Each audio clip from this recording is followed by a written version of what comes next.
Bienvenue dans la recette du dimanche de Miss Maggie. Avec l'arrivée des fêtes, j'avais envie de partager avec vous une recette de gâteau au citron et au romarin. On y va? Alors pour cette recette, il nous faut de la farine, des œufs, quelques fruits. Alors moi j'ai pris là des cranberries et des myrtilles, des citrons, du sel, du sucre, de la levure, du beurre, du romarin et du sirop de romarin. Déjà on va commencer par faire fondre le beurre avec un petit peu de romarin pour lui donner le petit goût des herbes du jardin. Pendant que ça fond, on va casser les œufs, donc 4 œufs.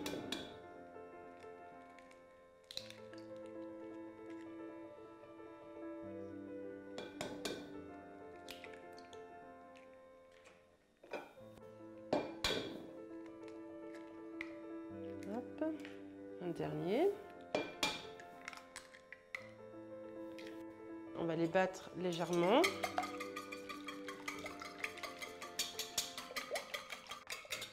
À ça, on va rajouter le sucre.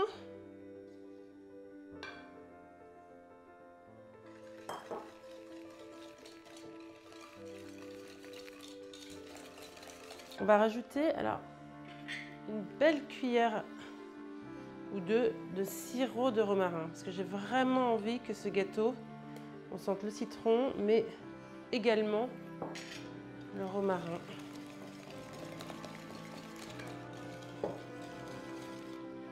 On va pouvoir ajouter le jus d'un citron.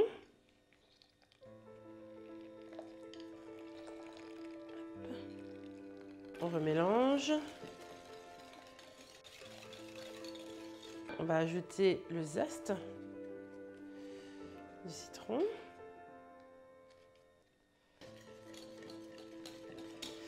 Et on va mettre le jus de ce deuxième citron aussi dans ce mélange.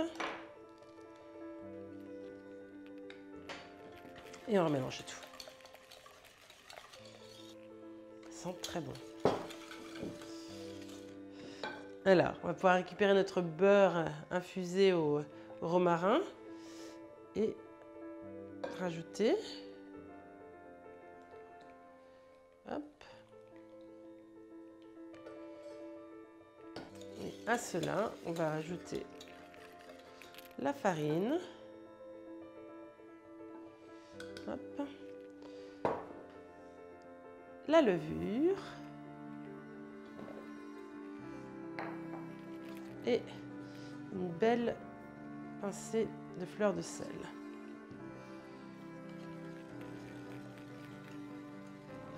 Là maintenant on va préchauffer le four à 180 et on va prendre le temps de beurrer nos deux moules.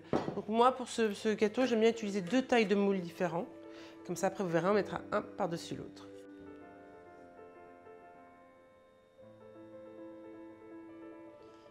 Là, il faut répartir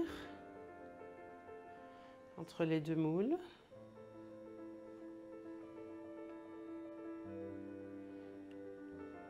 Hop.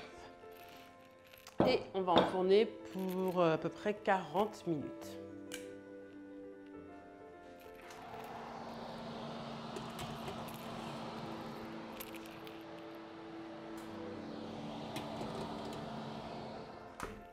Alors ensuite, là, on va préparer un petit peu en amont la décoration. Une partie de la décoration qu'on mettra sur le gâteau. Donc, on bat légèrement un ou deux blancs d'œufs. Et là, on va y mettre des petits fruits. Donc là, j'ai mis des cranberries et quelques myrtilles. Mais ça peut être aussi des mûres sauvages si vous en trouvez encore. Enfin, en fonction de la saison. Je prends un petit pinceau pour m'assurer que tout est bien réparti dessus comme ça. Je vais utiliser celui-ci pour les répartir un petit peu partout. Ce qu'on va faire ensuite, c'est qu'on va venir et on va les saupoudrer complètement de sucre en poudre. Il faudra compter à peu près 2 heures pour que ça sèche. Donc voilà, comme ça va faire comme s'il y avait eu un petit peu de neige qui était venue se poser sur nos petits fruits. Pour préparer le glaçage, pendant que nos gâteaux cuisent, on va utiliser de la crème épaisse, de la crème fraîche, une bonne crème fraîche normande, du sucre glace aussi. Voilà, on va commencer comme ça, puis après on pourra ajuster en fonction de la consistance souhaitée. Donc tout ça, on va battre.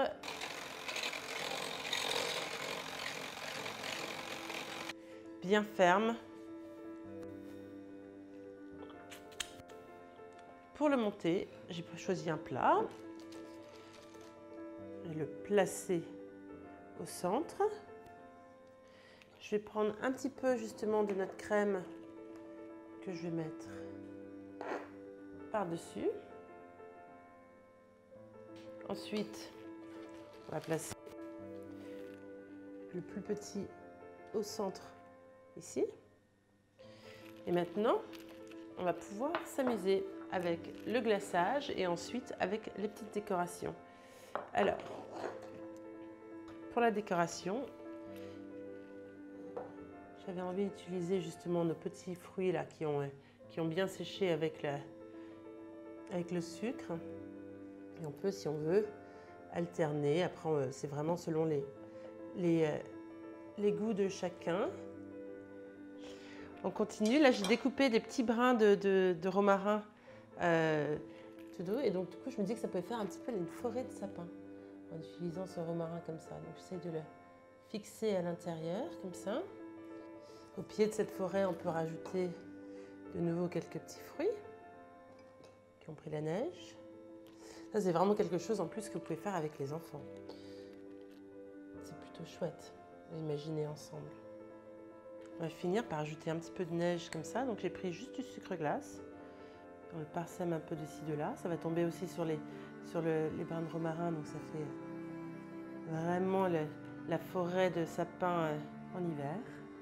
Et voilà, le gâteau au citron et au romarin d'hiver.